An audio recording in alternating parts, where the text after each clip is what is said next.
Trump's new favorite former beauty queen, Lindsey Halligan, is proving that even the top U.S. attorneys have a hard time not oversharing. As James Comey's attorneys are arguing that Lindsey Halligan was improperly appointed to her role, Trump's handpicked U.S. attorney in Virginia is attracting scrutiny for another reason.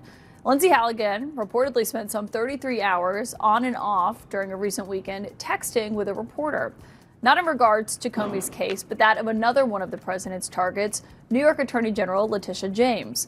It was reporting on that case that kickstarted this back and forth that you're about to see. Let me explain.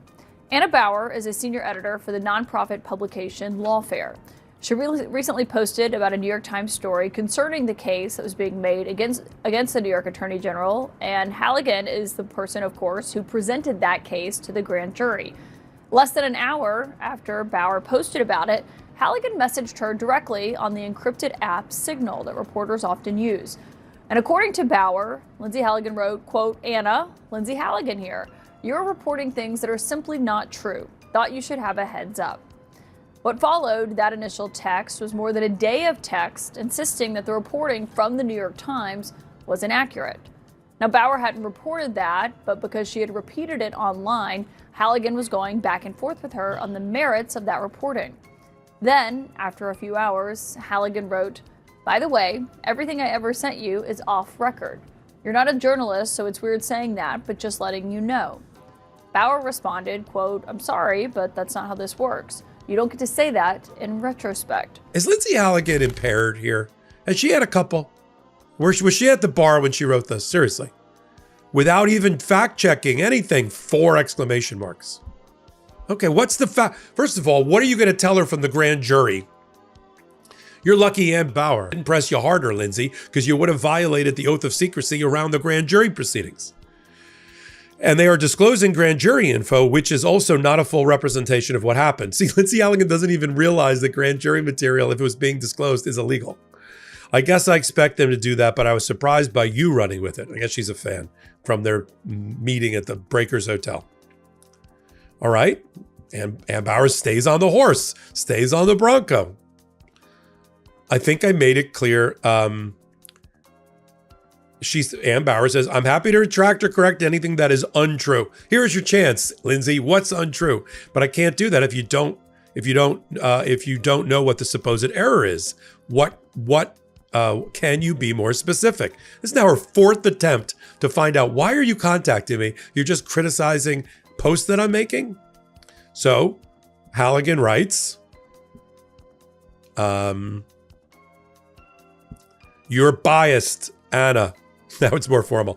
Again, still on the record. "You're biased. Your reporting isn't accurate." One of the weird things about this interaction is this sense that on her part, which seems to go back to your first meeting, that, you kind of have to sit there while she whines about your integrity as a journalist. Like, she doesn't like the way you covered the stuff with her and Jim Trusty in Florida, and she doesn't like your tweets. She really doesn't seem to like you very much, Anna.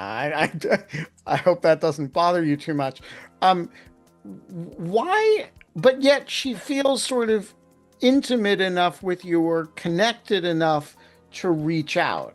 And so I'm just curious for your sense of what she thinks your relationship is.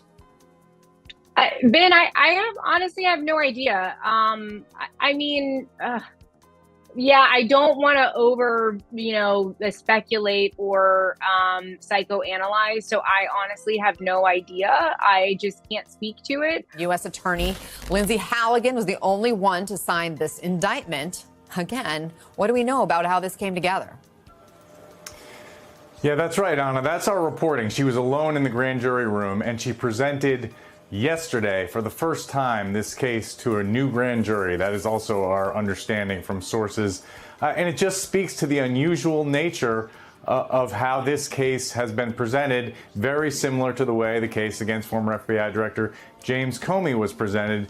Apparently no line attorney in the Eastern District of Virginia, no career prosecutor willing to go forward with this case after the former U.S. attorney had rejected this case and said there wasn't enough evidence to bring it, and then was subsequently forced out of office. So you have Donald Trump's handpicked U.S. Attorney, Lindsey Halligan, bringing this case to the grand jury after Mr. Trump ordered, essentially, the Attorney General of the United States to move forward with this prosecution. Now, what's interesting here is this is a different case than the one we thought would come against Tish James, because it's not mentioned in the criminal referral by the head of the Housing Finance Corporation, Bill Pulte.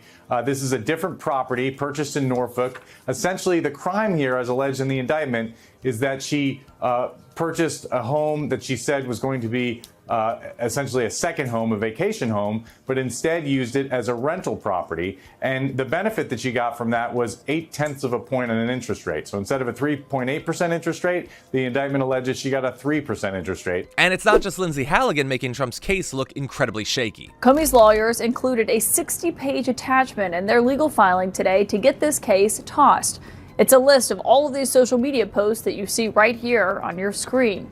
Evidence, according to Comey's team, that the president has a personal vendetta against him. The president, of course, hasn't limited his comments on the FBI director just to social media. What James Comey did was illegal. And in the meantime, Comey and all these guys are walking around. Where's Comey? Where is Comey? In the meantime, Comey walks around making book deals. Why didn't Mueller investigate Comey? Just think about Comey and his characters. Think about Comey and the gang. Drain the swamp. Take Comey. Everybody hated Comey. Comey lies and leaks. He's a liar and he's a leaker. Comey's a liar and a leaker. George, there's a bunch of sort of weedsy details about how you can be a U.S. attorney or not. Now, the sort of general principle people know is that this is a Senate-confirmed position, importantly so. You get appointed by the president, you get confirmed by the Senate. In some emergency situations or interim situations, people can get named as actings.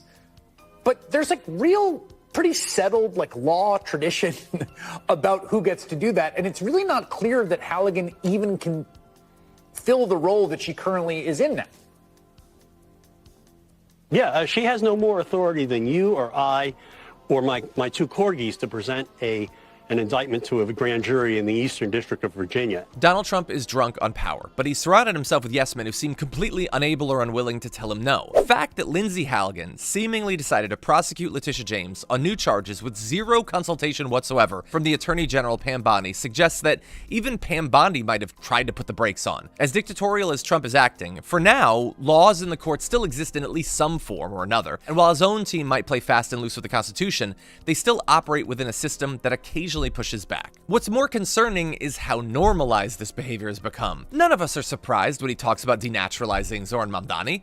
We might be appalled, but we're not surprised. The casual disregard for process is infecting our perception and making us rightly scared of things we didn't even have to think about before. This was always a possibility, though. Charismatic cult leader is always dangerous for democracy, but we're not used to the constant state of dread and fear that Trump's erosion of all of our norms is creating. It feels like a stress test of our collective resilience, and they're banking on us being too exhausted to push back. They're counting on fatigue to finish what fear started. But looking away won't save us. Authoritarians don't stop until they're forced to. Either we hold the line or we get used to living without one.